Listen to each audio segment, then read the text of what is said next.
Amigo, nouveau clash de légende aujourd'hui, et franchement, celui-là, je ne l'avais pas vu venir. De moi-même, je n'aurais jamais eu l'idée d'opposer dans une vidéo Samuel Eto'o et Thierry Henry. Mais c'est Samuel Eto'o lui-même, la semaine dernière, qui a lancé les hostilités. Oui, t'en penses quoi?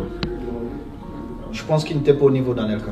En tout cas, mon niveau, non. Bon, la comparaison avec Anelka, pour moi, n'a pas lieu d'être. Henry le bouffe à tous les niveaux. Mais entre Henry et Eto'o, là par contre, il y a un vrai débat. Du coup, on s'y colle aujourd'hui, on va essayer de départager objectivement ces deux monstres sacrés des années 2000. Vamos chicos, es una final,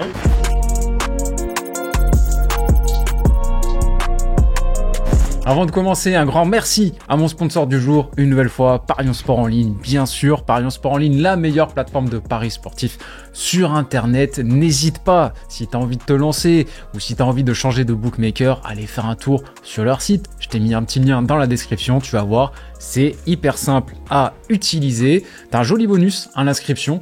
200 € remboursés en free bet si ton premier pari est perdant. C'est plutôt pas mal pour pouvoir commencer sans trop prendre de risques. Toujours très important de mesurer son risque quand on joue avec les paris sportifs. Restez raisonnable, ne misez pas plus que ce que vous pouvez vous permettre de perdre. Et si vous êtes mineur, bien évidemment, restez loin de ça. Vous avez largement le temps pour ce genre de choses. N'hésite pas à y faire un tour. En tout cas, le site est hyper simple à utiliser. Il y a absolument toutes les codes pour le mondial. Là, on va pouvoir s'amuser. Ça va être très très sympa. Si tu as envie de parier sur d'autres sports également, à peu près tous les sports sont disponibles, que ce soit tennis, Formule 1, rugby.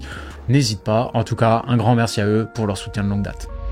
Bon, j'ai fait un premier sondage sur mon compte Instagram pour tâter un petit peu le terrain à propos de ce duel et franchement, je pense que vous avez à peu près tous voté avec le béret et la baguette à la main. 78% pour Thierry Henry. Quoi ? Franchement, c'est trop les gars. Respectez un peu Samuel Eto'o. C'est impossible qu'il y ait une telle unanimité. En tout cas, moi, avant de bosser sur cette vidéo, j'étais incapable de me prononcer. Entre Samuel Eto'o, le lion indomptable, la terreur de Barcelone, et Thierry Henry, le fer de lance des invincibles d'Arsenal, un monument du foot français et du foot anglais. Franchement, c'est trop chaud de choisir.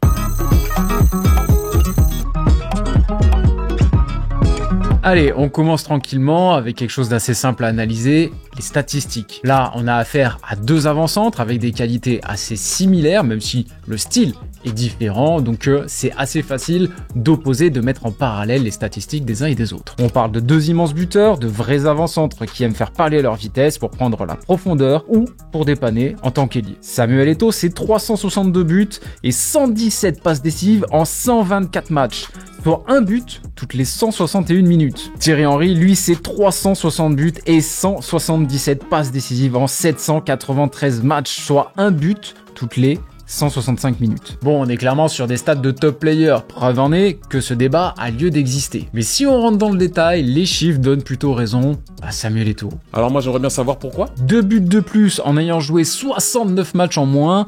Je crois qu'on peut dire que le Camerounais met un bon gros ratio à Thierry Henry. Après, Henry a l'avantage au nombre de passes décisives. 62 plus quand même. Et d'ailleurs, un paquet ont dû être à destination de son concurrent du jour quand les deux jouaient à Barcelone. Maintenant, c'est une stat que j'ai plutôt envie de nuancer parce que je pense qu'avec 69 matchs joués en plus pour Samuel Eto'o, le nombre de passes décisives se rapprocherait de celui de Thierry Henry. Je pense qu'Henry, du fait qu'il est plus souvent joué ailier, garderait un certain avantage à ce niveau-là, mais Eto'o n'aurait pas été très loin non plus. Je donnerais un avantage également à Samuel Eto'o dans les grands matchs, et notamment dans les finales de Ligue des Champions. Il a marqué lors de la finale de 2006, qu'il a gagné contre le Arsenal de Thierry Henry. Henry avait fait une passe D également, mais ça n'a pas suffi. Il a également marqué en finale de 2009 et gagné la Ligue des Champions contre United. Henry était là également, mais ne s'est pas montré décisif. Et il y a la finale avec l'Inter en 2010, où il fait une passe décisive pour Milito. Clairement, c'était un homme sur qui on pouvait compter dans les grands rendez-vous. Eto'o 1, Henry 0.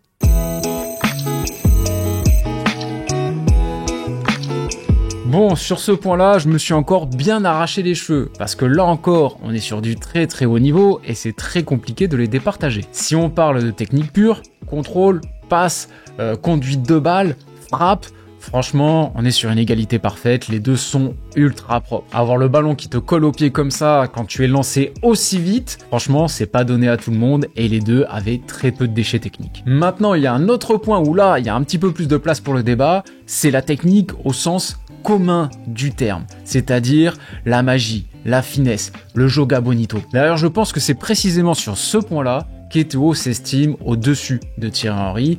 Et je pense comprendre pourquoi. Si on prend le Thierry Henry de Barcelone, celui qu'Eto'o a côtoyé au quotidien, effectivement, c'est un Henry très sobre dans son jeu que l'on a vu. Une accélération sur le côté, un crochet ou deux et direct, on cherche la frappe, enrouler second au poteau, bien sûr, ou une bonne passe. C'était presque stéréotypé. Parce qu'à Barcelone, il était déjà un peu sur le déclin. Ce n'était plus lui, la star numéro 1, et il était obligé de se mettre au service des autres, et notamment de Samuel Eto'o. Ce Thierry Henry-là n'était pas mauvais, loin de là même, mais visuellement, il vendait moins de rêves. Et je pense qu'Eto'o base son ressenti sur cette période-là, puisque c'est sur cette période-là qu'il l'a côtoyé au quotidien. D'ailleurs, avant qu'ils ne jouent ensemble, Samuel Eto'o militait pour que Thierry Henry gagne un ballon d'or. Il ne comprenait pas pourquoi, il ne l'avait toujours pas gagné. Je me dis, Titi, pendant 6 ou 7 saisons, il a toujours été au top. Et c'est curieux de savoir qu'il n'a jamais gagné le ballon d'or. Et oui, avant Barcelone, à Arsenal, c'était presque un autre joueur qui prenait beaucoup plus de place, qui tentait beaucoup plus de choses, qui prenait plus de responsabilités, qui n'hésitait pas à aller dribbler 2, 3, 4 joueurs pour aller marquer et faire la différence tout seul. C'était beaucoup plus spectaculaire. Alors oui, son jeu se basait énormément sur sa vitesse hallucinante, mais ses crochets étaient absolument dévastateurs. Je te mets pas les vidéos, hein, tu connais, à chaque fois c'est démonétisation immédiate. Mais bon, si t'as envie de te faire plaisir, refais-toi des petits highlights juste après, tu vas voir, tu vas kiffer. Mais, malgré ce rappel nécessaire et après revisionnage de moult vidéos, je suis obligé de donner raison à Samuel Eto'o. Bizarre. En termes de créativité, de finesse, de folie, Eto'o avait un truc en plus. Henry avait besoin d'espace, il avait besoin d'être lancé pour pouvoir s'exprimer à plein potentiel. Eto'o, lui, avait cette capacité, avec la technique, à faire la différence même à l'arrêt, même avec 3 défenseurs sur le dos. Et devant le but, je pense que Samuel Eto'o avait une palette technique un petit peu plus large. Le break est fait, Samuel Eto'o 2, Henry 0. Bien mérité.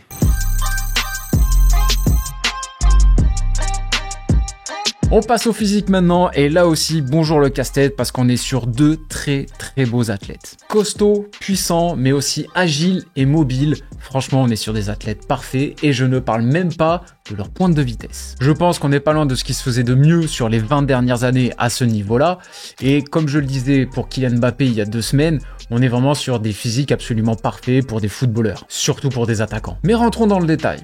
En termes de puissance physique, mon ressenti est à peu près le même pour les deux. Les deux étaient des monstres, en plus de la vitesse, ils avaient cette puissance physique qui leur permettait de faire la différence sur de simples accélérations. Et dans les duels, je les ai rarement vus se faire bouger.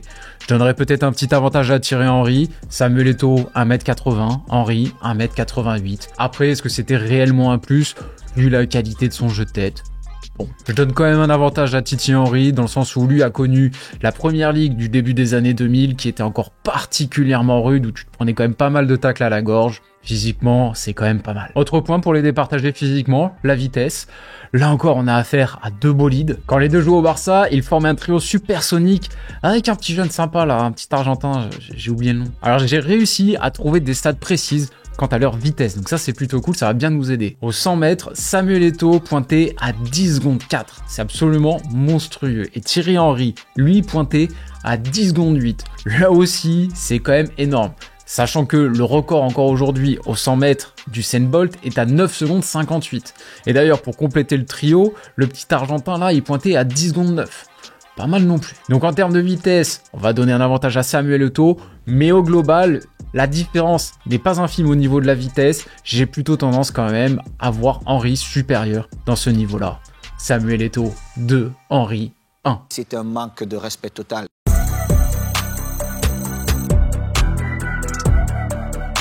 Maintenant, on va juger leur carrière pour les départager. 3 critères comme d'habitude. La précocité, le prime et la longévité. On commence par Eto'o. Après avoir été refoulé par le PSG, Le Havre, Saint-Etienne et Cannes, Eto'o se fait repérer par le Real Madrid à l'âge de 15 ans. Oui, tu ne rêves pas, tous ces clubs français ont refusé Samuel Eto'o quand il était jeune. Il n'y a que le PSG qui a une excuse, puisque le visa de Samuel Eto'o à ce moment-là n'était pas valable, mais les autres ont estimé qu'il n'avait pas le niveau. D'autant plus qu'après, c'est ni plus ni moins que le Real qui vient le chercher. Après une année avec la Castilla, il signe professionnel à l'âge de 16 ans. Il enchaîne les prêts, Leganés, Espanyol de Barcelone, mais c'est en 2000 à Majorque qu'il montre vraiment qui il est. Avec 13 buts en 6 matchs dès sa première saison, tout Majorque est à ses pieds. Mais ce n'est toujours pas assez pour convaincre le Real de lui donner une nouvelle chance. Il signe donc à Majorque et explose tout pendant 4 ans. Et après une Coupe du Roi, une victoire en Coupe d'Afrique des Nations, il signe au FC Barcelone et rejoint le Gotha européen à l'âge de 23 ans. En termes de précocité, on est quand même pas mal. Les débuts sont quand même très rapides, tout comme pour Thierry Henry. Premier match pro à 17 ans avec Monaco. 2 ans après, il devient titulaire à part entière aux côtés de Sonny Anderson et gagne son premier titre de champion à 19 ans. Il est élu meilleur espoir de D1 et passe pas loin de signer au Real Madrid. Mais bon, il y avait eu une petite magouille, le contrat n'était pas valable et au final, il a dû prolonger à Monaco. À 20 ans, première sélection en équipe de France, il mène l'ASM en demi de Ligue des Champions, son duo avec Trezeguet est une dinguerie et en 1998, à l'âge de seulement 21 ans, il arrive sur le toit du monde avec les Bleus. Un an après, il arrive dans le Gotha européen, à la Juve d'abord où il fait un flop, puis à Arsenal où il deviendra une légende. Sur ce point-là, je pense qu'on sera d'accord pour dire que c'est Thierry Henry qui a l'avantage. Les deux commencent au même âge, mais Henry se montre performant plus rapidement, gagne des titres plus rapidement et gagne la Coupe du Monde en étant décisif. Alors tu me diras que Samuel Eto'o a gagné une CAN aussi, c'est pas rien, bien sûr. L'idée c'est pas de faire offense à la Coupe d'Afrique des Nations, c'est un très beau titre, mais déjà la Coupe du Monde c'est le titre suprême, et en plus de ça, Samuel Eto'o n'avait pas été décisif durant cette campagne. Il n'a marqué absolument aucun but. Donc sur la précocité, avantage Henry. Maintenant, parlons du prime, de l'acmé de ces deux légendes. Qui a tenu le plus longtemps à très haut niveau? Eto'o prime, à mon sens, ça dure 7 ans. Sous Rijkaard et Guardiola, il nous a produit 5 saisons incroyables durant lesquelles il a absolument tout gagné. Puis 2 saisons d'anthologie à l'Inter, où il gagnera tout également. Thierry Henry prime, à mon sens, c'est 10 saisons de très haut niveau. 10 saisons où il gagnera tout. 8 avec Arsenal et 2 avec le Barça. Je ne compte pas la dernière saison avec Barcelone, bien sûr. Et comme on parle de prime, je ne parle pas des saisons à Majorque pour Eto'o et je ne parle pas des saisons à Monaco pour Thierry Henry. Là, on parle vraiment des saisons au top du top. Donc sur ce point, je donne également un avantage à Thierry Henry. Il a tenu plus longtemps à très haut niveau et il est devenu vraiment le joueur phare, le joueur numéro 1 de son équipe avec Arsenal. Parce que sans lui, Arsenal ne devient pas aussi grand dans les années de Wenger. Parce que sans lui, il n'y a pas les invincibles. Alors que sans Eto'o, on l'a vu, le Barça avec Guardiola, avec Messi, avec Iniesta, avec David Villa qui a remplacé Samuel Eto'o, ça a continué de performer à très haut niveau et de tout gagner et de marquer une époque. Et à l'Inter, il a certes été essentiel au triplé de 2010, mais quand on parle de cet Inter, on pense d'abord à Wesley Sneijder, on pense d'abord à Diego Milito. On n'a pas l'impression que c'est Eto'o, qui encore une fois a été essentiel, je ne remets pas en cause toute son importance dans ce triplé historique, mais on n'a pas l'impression que c'est lui qui mène cette équipe vers les sommets. Au niveau de la fin de carrière, je vais aller très vite, il n'y a pas de suspense pour moi, c'est encore Henry qui a l'avantage. Eto'o s'est un peu sabordé tout seul en partant pour Lanzi Makashkala. Sa saison à Chelsea n'est pas dégueulasse statistiquement, mais on sentait que dans le jeu, il n'était plus le joueur qu'il était. Et après, sa carrière n'est plus qu'une longue descente vers la fin. Flop à Everton, à la Sampdoria, un joli baroud d'honneur à Antalyaspor et Konyaspor en Turquie, puis la fin au Qatar SC. Alors que de son côté, Henry, quand il a senti que la fin arrivait, il a fait un choix plus sage, le choix de la MLS. Sûrement conscient que son prime est passé, il choisit un championnat plus en phase avec ses capacités. Au New York Red Bull, il produit 4 très belles saisons et se paye même un petit prêt Arsenal pour boucler la boucle. C'est un 3 sur 3 parfait pour Thierry Henry au niveau de la carrière, c'est donc une égalisation. Samuel Eto'o 2, Thierry Henry 2. Tout va se jouer maintenant sur ce dernier point, le palmarès. Mais avant ça, pense bien à regarder si tu as bien mis un petit pouce bleu et si tu es bien abonné à la chaîne, s'il te plaît.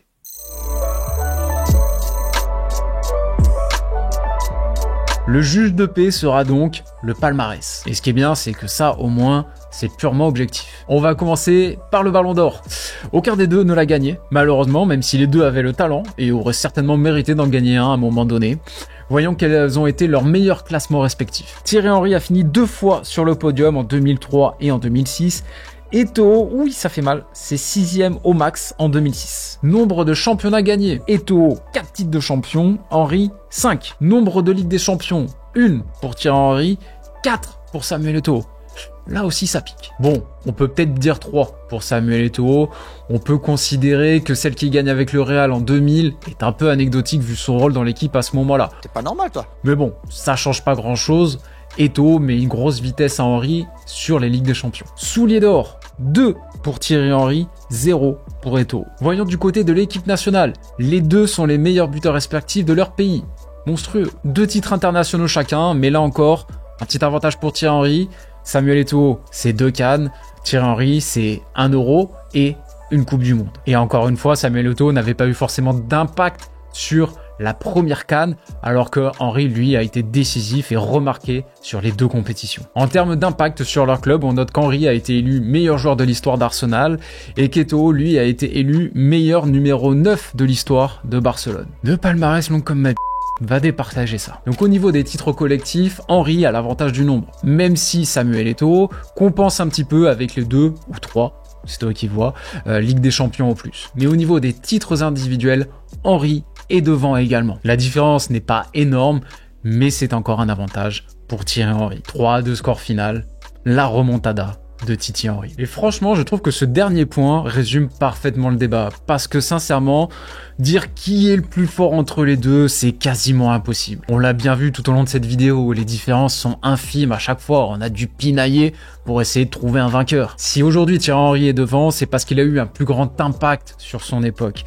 Thierry Henry, lui, a su attirer toute la lumière lorsqu'il jouait, tandis qu'Eto'o a toujours dû un petit peu la partager avec d'autres méga stars à côté de lui. Mais si on parle de niveau pur, je comprends qu'Eto'o ait un peu le seum en vrai, parce qu'il me semble effectivement qu'il était un poil plus talentueux. Mais bon, le talent ne suffit pas à déterminer qui est le plus grand, qui a fait la plus grande carrière.